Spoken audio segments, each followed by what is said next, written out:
दोस्तों, दुनिया के तकरीबन हर मुल्क में वीज़ा लेकर जाना मुमकिन होता है और आप किसी भी मुल्क का वीज़ा लगवाकर वहां घूमने फिरने जा सकते हैं। मगर इसी दुनिया में कुछ मुल्क ऐसे भी हैं जहां किसी को भी आसानी से जाने की इजाज़त नहीं मिलती और यहां आने के लिए बहुत मुश्किल उठानी पड़ती है, क्योंकि यहाँ की गवर्नमेंट ये नहीं चाहती कि कोई भी बाहर से इनके यहाँ आए, जिस वजह से इन्होंने यहाँ आने पर बहुत सी पाबंदियाँ लगा रखी हैं।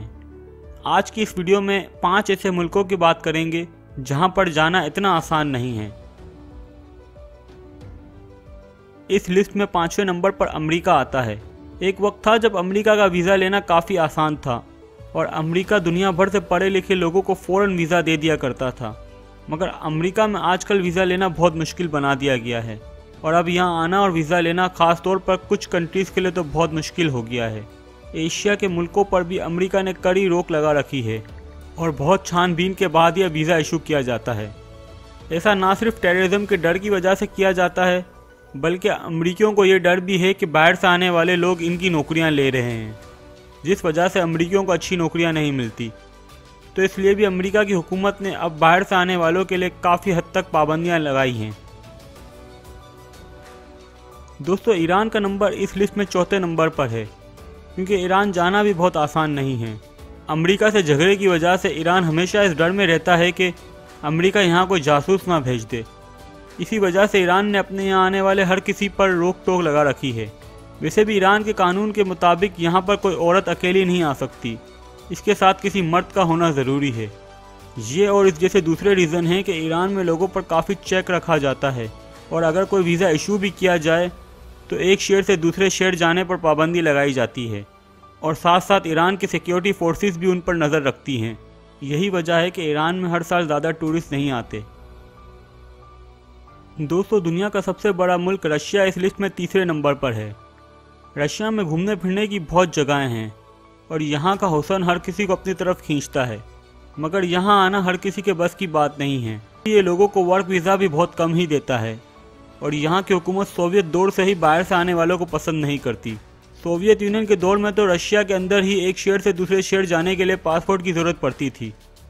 इसके अलावा रशिया में अगर पासपोर्ट गुम हो जाए तो टूरिस्ट बहुत बड़ी मुसीबत में फंस सकता है और उसे जेल तक भेजा जा सकता है। दोस्तों, इस लिस्ट में 2रा नंबर सऊदी अरब का है। सऊदी अरब वर्क वीज़ा तो ज़्यादातर लोगों को दे देता है, मगर टूरिस्ट वीज़ा लेना यहाँ पर बहुत मुश्किल है। सऊदी अरब में आने के लिए वीज़े से पहले पूरी इन्फॉर्मेशन देनी पड़ती है कि क्यों आना है और कहाँ कहाँ जाना होगा। सऊदी अरब की गवर्नमेंट ने यहाँ पर ड्रेस कोड को भी सख्ती से लगा रखा है, जिसकी वजह से यहाँ पर अमेरिका और यूरोप के लोगों को खास परेशानी होती है, क्योंकि औरतों के पहनावे को सऊदी अरब में सख्ती से कंट्रोल किया जाता है और यहाँ जीन्स वगैरह पहनने की इजाज़त नहीं दी जाती। इसके अलावा यमन की जंग के बाद से सऊदी अरब ने वीज़ा पॉलिसी को और भी ज़्यादा सख्त कर दिया है, जिस वजह से सऊदी अरब का टूरिस्ट वीज़ा लेने और हर जगह घूमना फिरना बहुत मुश्किल हो गया है। इस लिस्ट में पहले नंबर पर जो मुल्क आता है वो नॉर्थ कोरिया है। जैसा कि दोस्तों, नॉर्थ कोरिया के बारे में आप जानते ही हो कि यहाँ पर डिक्टेटर किम जोंग का राज चलता है और नॉर्थ कोरिया को दुनिया की सबसे बड़ी जेल भी कहा जाता है।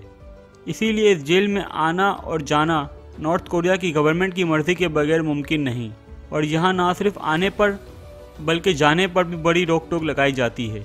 नॉर्थ कोरिया की सरकार हर किसी को वीज़ा नहीं देती, बल्कि सिर्फ गिने चुने लोगों को ही 1 साल के दौरान वीज़ा इशू किया जाता है और टूरिस्ट के नॉर्थ कोरिया आने के बाद भी गाइड के नाम पर हर वक्त इनके साथ एक पहरेदार ज़रूर लगा दिया जाता है।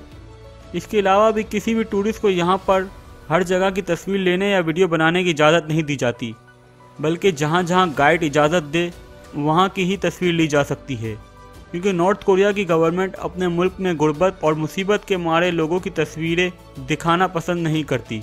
इसलिए अगर ज़्यादा तस्वीरें लेने की कोशिश की गई तो जेल भी जाना पड़ सकता है। ये सब बातें नॉर्थ कोरिया के किसी भी टूरिस्ट के लिए एक डरावना ख्वाब हो सकती हैं, जिस वजह से यहाँ पर हर साल सिर्फ चंद सौ लोग ही जाते हैं और उनमें से भी ज़्यादातर लोग चाइना के होते हैं। इसके अलावा यूरोप और अमेरिका से चंद सौ लोग ही नॉर्थ कोरिया जा पाते हैं।